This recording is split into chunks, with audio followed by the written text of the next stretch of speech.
Looking back on it, I think that I just thought, this is kind of embarrassing to admit, but I think I just thought like, oh, Deerhoof, everybody sings high in that band. I got it.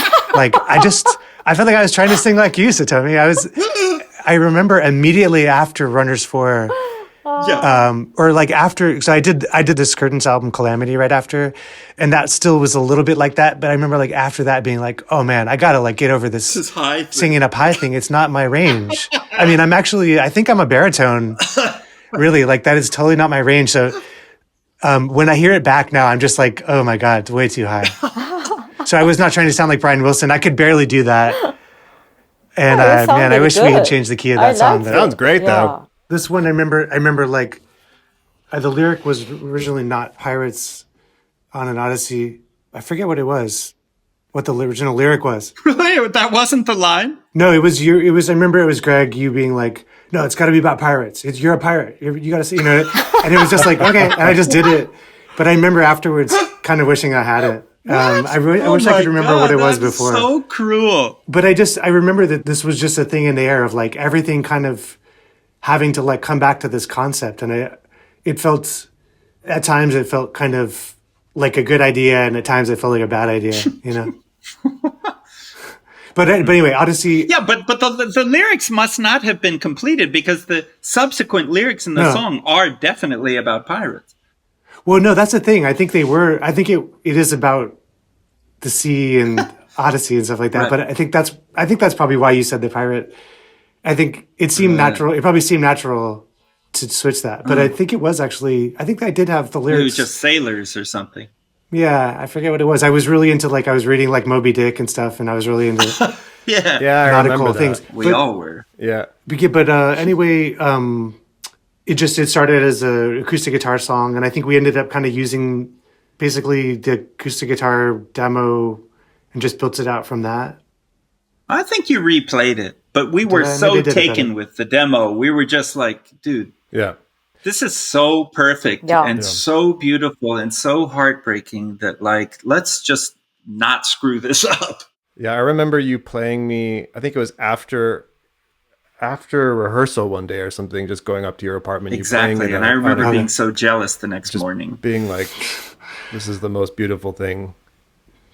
Thanks, guys. And I think, but you didn't sing lyrics at all, though. It was just, I think you just hummed the melody. Yeah. I probably didn't have the lyrics until later on. But yeah, I wrote the song about the band and kind of seeing, trying to make like thinking of the band as a family and kind of like, trying on this band as a family, as my new family. My companions focus me.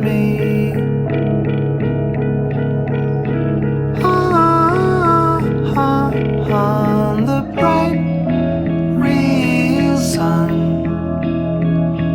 You're my reason. You're my reason to go. I mean, I remember it as being sort of like a time when we were trying to really make it like everybody's band. Yeah. In a way that it maybe didn't necessarily always feel like that before. I had actually moved to LA shortly before we started Runners Four, and Oh, right. Oh, and my there God, was a time like when Green Cosmos was happening, I was living in LA, and then there was like a time where like, okay, we're going to start a new record. Chris, you need to be up here like every day to do this. And it was kind of like a moment where I was kind of just deciding to like, okay, I'm going to like go all in on Deerhoof because, I had been doing other projects and we all had some other projects that we were doing at the same time too. And I remember this being sort of like, we were deciding to all kind of set aside everything else and kind of like go all in on the band. Does that sound right to everybody? I had forgotten you were living in LA. How did I forget that whole chapter? It was like less than a year. True. But yeah.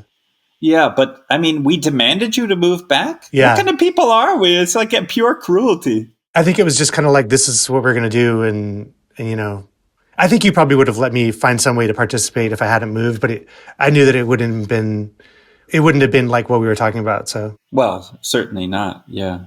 But yeah, but dang, I felt like I was like really going for it. Like, let's see what this band could be for me as far as bringing in my material. And I was really hopeful you know.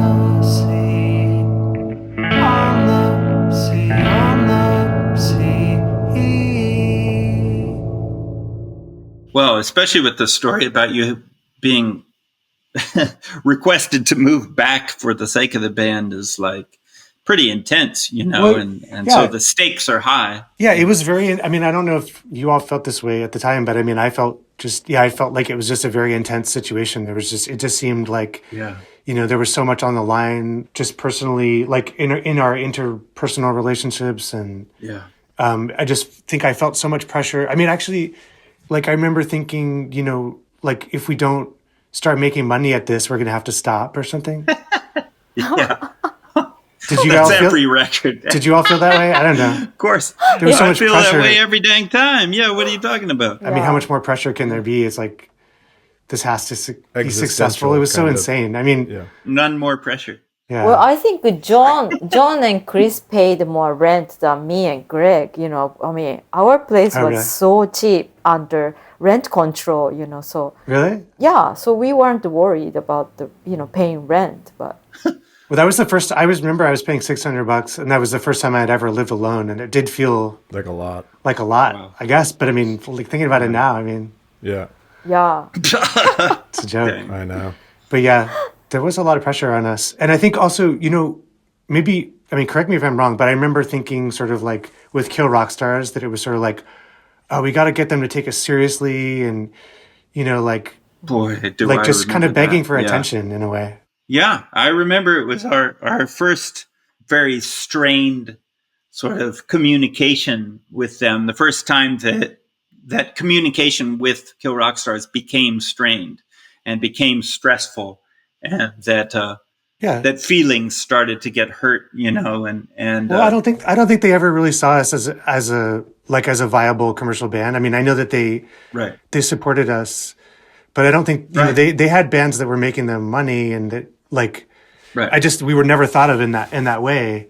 And I remembered at the time thinking like, well, maybe we could get them to think about us that way, but it never. I mean, I didn't think that ever happened, really. Right. You know. I mean, hard to say. I mean, the big bands were Sleater Kinney and Elliott Smith.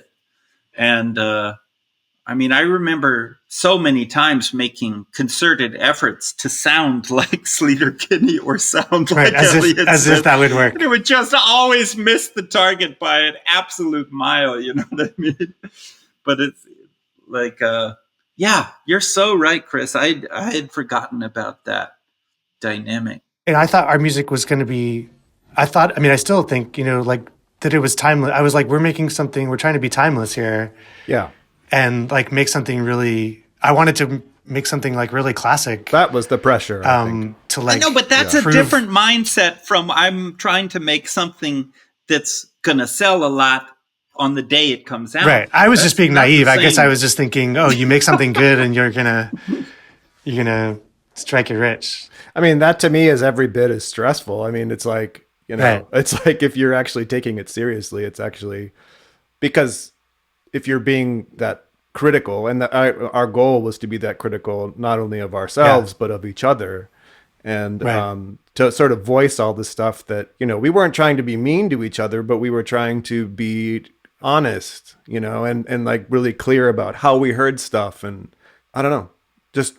Yeah. I mean, in hindsight, I mean, having played with lots of other bands now and producing, you know, working with other bands, I've never encountered a band that was as hard on each other as we were during those days. Oh my God. Yeah. Just and a hard level on of ourselves. Critique. I mean, I just, you know, it's like we would do the 9 to 5 and then my workday would start. Then it's like. Of like mixing. Open up the Pro Tools and start trying to mix it or trying to edit it. And it's like people sometimes, you know, they come up to the merch table or something like that and be like, oh, man, you know, like, oh, Runners Four, that's my favorite album of yours. What was it like to, to do that? It just sounds so joyous and stuff. And it's like, I don't want to complain. I mean, everybody has their ups and downs in life, but I mean, I've told many people that like, if I had the option to not do it, if we were faced with like, okay, let's make this record. If I was once again faced with that choice, I'm not sure. I'm not sure I would do it. Yeah, same. The psychological toll, and the toll it took on our relationships, which I think have recovered, but like I often feel that I missed my 20s, basically. And a lot of it was spent in front of a computer saying to myself, this isn't good enough. And I would never recommend that process, that type of goal, that type of ambition to anyone. I mean, it's like, I don't know. I don't, well, what can I say? I mean, I think the record came out great and I love it, but it's not a question of that. But we had our good days too. I mean, not to paint such a totally dark picture, I think like just going song by song, some of these songs I remember like doing Vivid Cheek and O'Malley and Running Thoughts too. I remember a lot of those times were really like, I felt a lot of joy. Oh yeah. And Totally. and just pleasure at seeing, like O'Malley was a song that I was just, I remember it was like just digging our teeth into that was so fun because it had so many, the changes went by fast and there's just a lot of different parts to sink our teeth into. And it was like, I loved just playing that bass line I remember just it was so fun for me. And I really felt like in my mind, I was living out this fantasy of like being a great session player or something, which I know I'm not, but it was like in my mind, I was just like, I felt like we were making something that was great. And it felt, I just felt so lucky to be able to be part of that. Yeah, you're so right. There was a lot of good times too. Totally. Yeah. Mm-hmm. I mean, I remember I had a lot of fun doing the piano overdub on Odyssey. I forget where we were. It was like Greg, I know where that was. Practice space? No, we were in the hallway of Soundwave.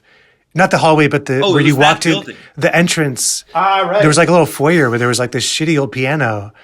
And we totally I remember out of tune. Totally out of tune. And we did it with the laptop, just sat on top of the piano and you recorded it with the mic and the laptop. The built-in mic, yeah. You were like, yo, yeah, it sounds great. That's how it was done. It was crazy. The piano was so out of tune that we had to put like a lot of effect on it later to sort of mask how detuned it was. And it ended up being really cool. It was like this watery sound. But yeah, we were so scared somebody was going to walk in. Right. It literally was the foyer of the building. Yeah. Oh my God. Yeah. Well, there you go. Odyssey. Yeah.